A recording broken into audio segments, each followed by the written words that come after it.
जी बिस्मिल्लाहिर्रहमानिर्रहीम। मेरा नाम है जी डॉक्टर मोहम्मद अदनान। तो आज जो है वो हम आपके साथ एक बहुत ही इंटरेस्टिंग केस डिस्कस करने जा रहे हैं, जिसके अंदर जो है वो हमने अपनी गाय को जो है ना तो सीमें रखा है और ना ही हमने इसको बुल से क्रॉस करवाया, लेकिन फिर भी ऐसा लग रहा है कि ये 2 मंथ की प्रेग्नेंट है। तो अभी आपको बताते हैं कि ये क्या माजरा है, ये वाकई 2 मंथ की प्रेग्नेंट है या इसको कोई डिजीज़ है।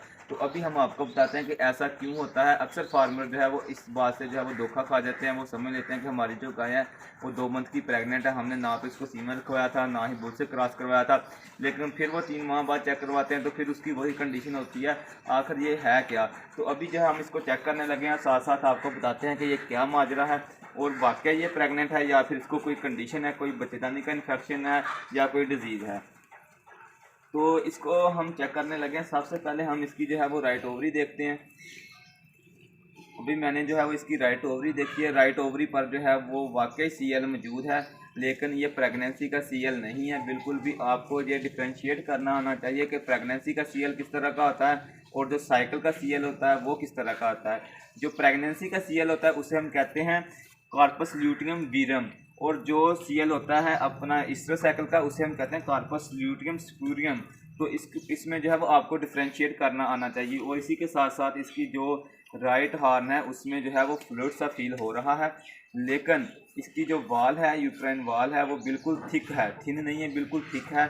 और इसमें मुझे किसी भी तरह की जो है वो सेमिनल वेजिकल जो है वो नहीं मिल रहे, यानी इसके अंदर जो है वो फीटस जो है वो नहीं मिल रहा। सेमिनल वेजिकल का इसके अंदर कोई नामो निशान नहीं है।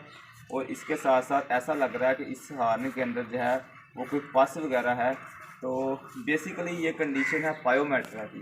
तो अभी मैं आपको बताता हूँ कि पायोमेट्रा क्या है, इसमें एनिमल कौन से साइन शो करता है, पायोमेट्रा क्या है, इसके साइन एंड सिम्टम क्या है, ये किस वजह से होता है, इसका ट्रीटमेंट क्या है, और क्या पायोमेट्रा होने के बाद आपका एनिमल दोबारा प्रेग्नेंट होगा या नहीं। ये सारी चीज़ें आपके साथ डिस्कस करते हैं। तो बेसिकली जो पायोमेट्रा है वो एक बच्चेदानी का इन्फेक्शन है, जिसमें बच्चेदानी के अंदर जो है वो पस अकामुलेट हो जाती है, पस इकट्ठी हो जाती है और एनिमल जो है वो हीट पे नहीं आता, क्योंकि इसका जो ओवरी होती है उसके ऊपर कार्पस ल्यूटियम होता है। तो जब तक वो कार्पस ल्यूटियम जो है वो रिग्रेस नहीं होगा तो वो कभी भी हीट में नहीं आएगी। तो इसमें जो है वो बच्चेदानी के अंदर पस इकट्ठी हो जाती है। इसी के साथ साथ ऐसे लगता है कि ये जो है 2 मंथ की प्रेग्नेंट है, क्योंकि इसके ऊपर जो है वो कार्पस ल्यूटियम भी होता है ओवरी के ऊपर, और इसके साथ साथ जो है इसके हार्न में एसिमेट्री भी होती है। लेकिन ये प्रेग्नेंट बिल्कुल नहीं होती। इसको आपने कभी भी जो है प्रेगनेंसी जो है से कंफ्यूज नहीं करना। इसके बाद इसकी वजूहत की बात कर लें तो जब आपका एनिमल जो है मटराइटस में चला जाता है, मटराइटस में जाने के बाद वो जल्दी हीट में आ जाता है, बच्चा देने के बाद मटराइटस में जाता है, उसके बाद जल्दी हीट में आकर ओवुलेट हो जाता है, तो फिर ये कंडीशन जो है पायोमेट्रा डेवलप हो सकती है। इसके ट्रीटमेंट की हम बात कर लें तो इसमें जो आपने जो है फर्स्ट स्टेज पर कोई एंटीबायोटिक इसके अंदर नहीं रखनी, कोई ऑक्सीटेट्रासाइक्लिन नहीं रखनी आपने, कोई जेंटामाइसिन नहीं रखनी, कोई पेंसिलिन नहीं रखनी। सिंपल आपने जो है वो इसको प्रोस्टाग्लैंडिन यानी कि साइक्लोमेट या फिर डेल्माजीन का जो आपने इंजेक्शन लगाना है, और उसके एक दिन छोड़कर फिर आपने जो है वो डेल्माजीन या साइक्लोमेट का इंजेक्शन लगा देना है। क्योंकि जैसे ही पस जो है वहाँ से खारिज होगी तो उसके बाद जो है फिर आप अगर मेडिसिन रखेंगे हफ्ते बाद तो उसका इफेक्ट होगा, वरना जो भी आप मेडिसिन रखेंगे तो उसका जो है वो कोई इफेक्ट नहीं होगा। इसके साथ साथ आपने इंट्रामस्कुलर से जो है वो पेंसिलिन लगा देनी है। तो इंशाल्लाह जब आपका एनिमल जो है उसका इन्फेक्शन जो है वो क्लियर हो जाएगा, तो इन्फेक्शन क्लियर होने के बाद जो है वो आप इसको जो है प्रोटोकॉल में डालेंगे, इसका ट्रीटमेंट करेंगे, इसे मिनरल वगैरह देंगे, तो इंशाल्लाह जब ये हीट में आएगा तो आपका एनिमल जो है वो प्रेग्नेंट भी हो जाएगा।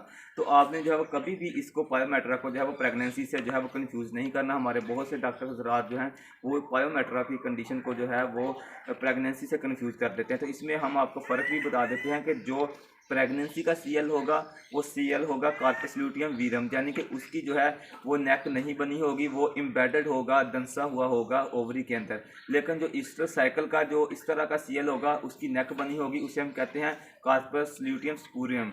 ठीक है, एक तो ये डिफरेंस होगा। और दूसरे नंबर पर जो इसकी वाल होगी यूट्राइन वाल, जो पायोमेट्रा होगा उसमें यूट्राइन वाल थिक होगी, लेकिन जो प्रेगनेंसी वाला सीएल हो प्रेगनेंसी वाली यूट्राइन वाल होगी वो जो है वो थिन होगी।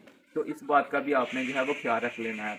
इसके साथ साथ आपने हिस्ट्री ले लेनी है ऑनर से कि आपकी जो गाय है इसको आपने कब सीमन रखवाया, कब बुल से क्रॉस किया।